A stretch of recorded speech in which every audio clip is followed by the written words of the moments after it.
So alam niyo mga kapatid, total na pag-usapan yung consistent. Kapag pala tayo ay nagluluto ng na ube halaya o kalamay, consistent yung paghahalo. Kapag ikaw ay naitigil ka ng naitigil mo yung paghahalo, aba ay masusunog yan. So dapat consistent yung paghahalo. Pag hindi ka naging consistent, aba maaaring masunog yung niluluto. So ganun din tayo mga kapatid. Kapag hindi consistent yung ating pagdalo sa gawain ng Panginoon, hindi consistent yung adjoin sa devotion, ay hindi nagiging maganda yung yung luto, yung kinahihinatnan.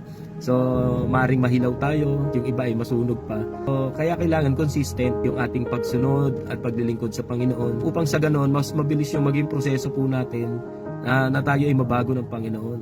Hallelujah. So kaya kapag inconsistent yung ating pagdalo, panonood ng devotion, pag-join sa gawain ng Panginoon, hindi magiging mabilis yung ating progreso. Parang isang halaman na bunot tanim.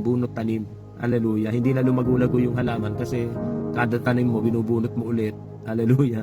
So, kaya kailangan, pagkatanim mo dyan, hayaan mo na lang at kailangan ng alagaan. Sa lahat ng ating ginagawa patungkol sa Panginoon, maging consistent po tayo na sumusunod, nakikinig ng salita ng Panginoon. At makikita mo, sa isang araw, mag-grow tayo sa ating pananampalataya. Hallelujah. So, purihin ang Panginoon at isa pong pinagpalang umaga sa ating lahat.